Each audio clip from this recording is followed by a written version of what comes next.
Hello అందరికీ welcome to Suni's kitchen. ఇది బొచ్చు చేపలతో పులుసు అండి. చాలా చిక్కగా ఇంకా ఈజీగా అన్నమాట. దానికోసం అయితే నేను 1 కేజీ బొచ్చు చేపలు అయితే నేను తీసుకొని నీట్గా క్లీన్ చేసి అయితే పక్కన పెట్టుకున్నాను. ముందుగా అయితే ప్యాన్లో తగినంత ఆయిల్ వేసుకొని కొంచెం వేసుకోవాలండి ఆయిల్. అందులోనైతే పచ్చిమిర్చి బాగా ఫ్రై అయిన తర్వాత ఉల్లిపాయలు కరివేపాకు వేసుకొని బాగా ఫ్రై అవ్వాలన్నమాట. తర్వాత 4-5 టొమాటోలను అయితే నేను ప్యూరీలా చేసేసుకున్నానండి. అది కూడా వేసుకొని కొంచెం ఉప్పు వేసి మూత పెట్టుకుంటే బాగా అయితే ఫ్రై అవుతుంది. పులుసుకి ఎప్పుడైనా టొమాటో ముక్కలను వేస్తే అస్సలు పులుసు చిక్కగా మనకి ఫిష్ పులుసు ఎప్పుడైనా పెట్టుకున్నామంటే అది ఫిష్కి అంటుకునేలా రావాలన్నమాట. అయితే చూడండి, ఇలాగైతే నేను ప్యూరీ తీసి ఇందులో వేసేసుకున్నాను. ఇందులో కొంచెం సాల్ట్ అయితే యాడ్ చేసి మూత పెట్టేసుకోవాలన్నమాట. ఇదైతే ఆయిల్ తేలేలా ఫ్రై అవ్వాలండి.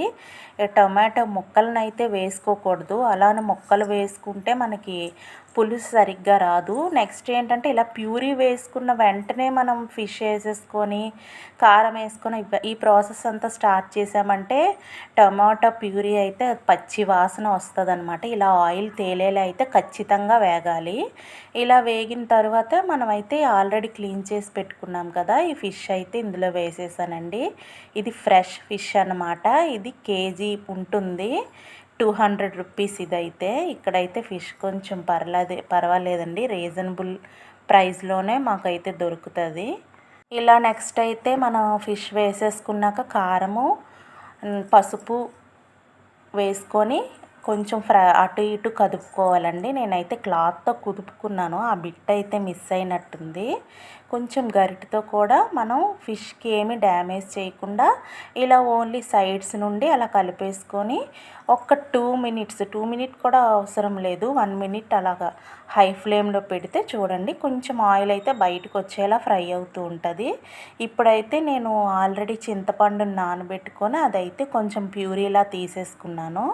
ఆ రసం తీసుకున్నాను అనమాట. అది కొంచెం పల్చగా తీసుకున్నా పర్వాలేదు, ఎందుకంటే ఇందులో ఆల్రెడీ మనం టమాటా ప్యూరీ అవి వేసాం కాబట్టి అది వేసాక అది ఇది కలిపి అయితే మనకి కావాల్సిన కన్సిస్టెన్సీలో అయితే వస్తుంది.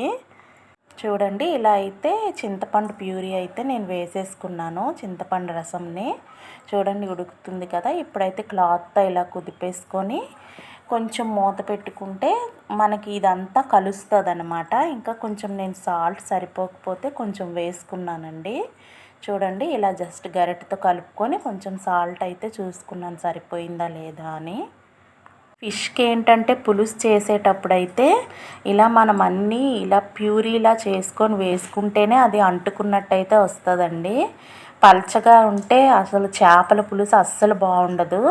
నేనైతే కొంచెం ఎండు మెంతి ఆకు ఉంటుంది కదా, కస్తూరి మెంతి అంటారు, అది వేసాను అనమాట. ఎక్స్ట్రా ఫ్లేవర్ కోసం వేసుకుంటే అయితే బాగుంటుందండి, మీ ఇష్టం. నెక్స్ట్ అయితే కొత్తిమీర కూడా నేను యాడ్ చేసేసాను. ఇలా 2 మినిట్స్ ఉంచితే సరిపోతుందండి. ఫిష్ అయితే బాయిల్ అయిపోతుంది. చాలా అయితే స్మెల్ అయితే చాలా బాగా వస్తుంది అనమాట. ఇది ఫిష్ పులుసు మనం చేసామంటే అది రైస్లోకి కలిసిపోయినట్టు ఉండాలన్నమాట.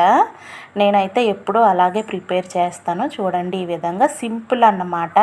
అయితే ఇంత సింపుల్ వంట ఇంతలా చెప్పాలా అని అనుకోవద్దు. నేను నా స్టైల్లో ఎలా చేస్తానో మీతో షేర్ చేస్తున్నాను అంతే. మీకు నచ్చితే లైక్ చేయండి, కామెంట్ చేయండి అండ్ సబ్స్క్రైబ్ కూడా చేయండి. చేపల పులుసు అయితే రెడీ అయిపోయిందండి. వేడి వేడి అన్నంలోకి ఇలా వేసుకొని కలుపుకొని తినేయడమే. చూడండి ఎంత బాగా, చూసారా?